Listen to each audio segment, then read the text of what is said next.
Welcome to Dancing Healing Waters, a space that has been created to offer hope and healing in the midst of life's challenges. My name is Deborah Younger, and I am a therapist and life coach. It is my hope that you will benefit from the information, help, and support that is offered here. Many people wonder if anxiety is an emotion. In my previous post, What is the Purpose of Emotions?, I presented the idea that the purpose of emotions is to alert us to the fact that something is off in our emotional world. Using this understanding of the purpose for emotions will allow us to provide an answer to the question, is anxiety an emotion? Does anxiety qualify as an emotion?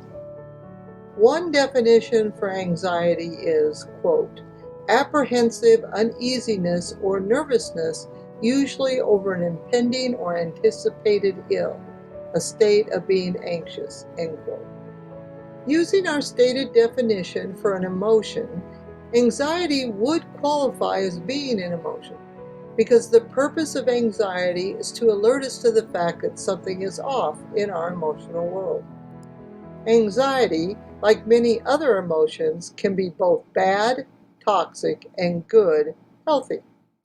Healthy anxiety motivates you to take some type of action, to act in some way that will either diminish or end the anxious feeling. Let me give you an example of healthy anxiety. Let's say you have a marketing presentation coming up next week that is pivotal to you landing a major account for your company.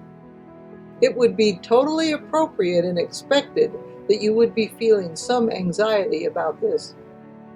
This anxiety is designed to alert you to the importance of this presentation, and most likely the level of anxiety would go up in relation to how important this presentation is for you.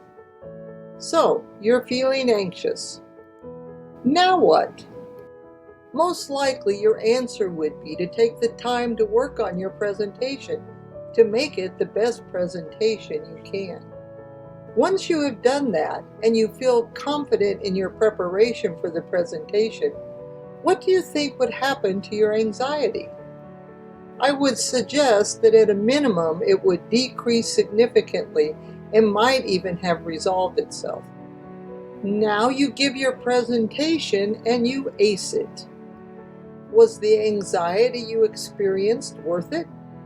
Without the anxiety, you might have felt complacent, not taken any time to prep, and then bombed a major presentation. However, because of your anxiety, you acknowledged what the feeling was trying to tell you and took specific, decisive action, which resulted in success. Yes, the anxiety was worth it. This is how healthy anxiety works for our benefit. Now let's take a look at toxic anxiety. Again, I'll use an example for consideration. You have just come from your doctor's appointment and they found a suspicious lump that they want you to have biopsied. The biopsy is set for the next day, so you go home and spend the rest of the day and night worrying about what the biopsy might show. Now you have the biopsy done, and your worry continues with the addition of all the what-ifs going through your mind. What if it's cancer? What if? And on in a negative downward spiral. A few days later, you get the results. The biopsy was negative and there is no problem. You feel an intense sense of relief. This is a very normal scenario for most of us. But here is the question for you. Did all the anxiety and worry you experienced serve any good purpose?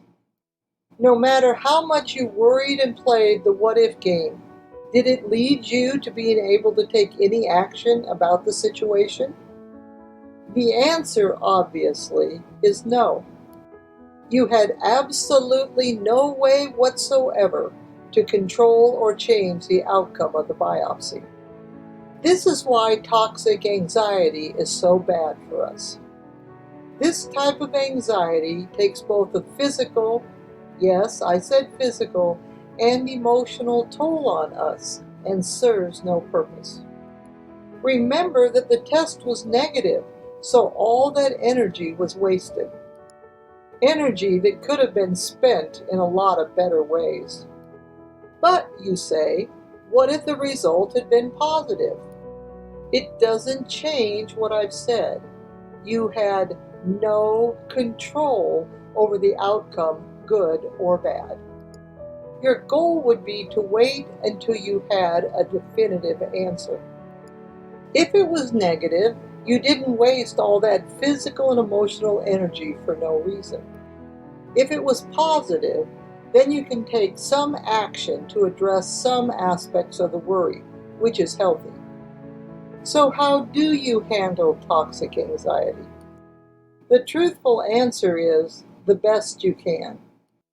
Everyone at some point is going to experience toxic anxiety, and nothing you are going to do will prevent it. But you can learn to be aware of it, understand that it serves no useful purpose, and do your best to give it as little influence or space as possible. This is where, as a pastoral counselor, I would say the ideal is to have faith in some type of positive, good, and caring higher power. One who you can lean on for support when you struggle with toxic anxiety. Another great option is to have a positive support system that you can turn to for emotional support.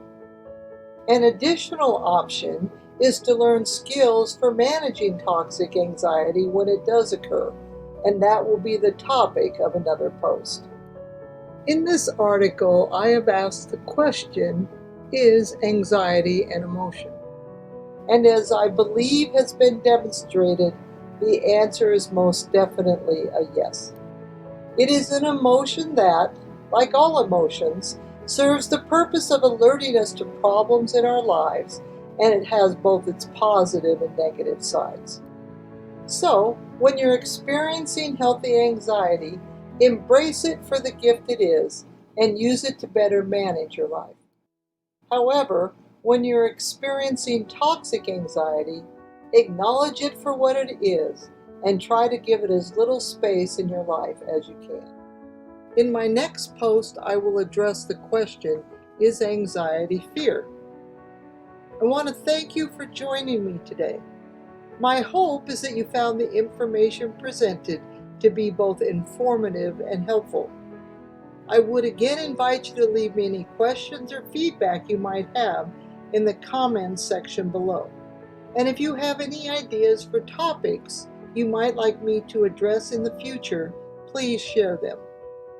Also, sign up for my newsletter below, and I will let you know when new articles are published. Have a wonderful and blessed day. This presentation contains images that were used under a Creative Commons license. Click here to see the full list of images and attributions. Click here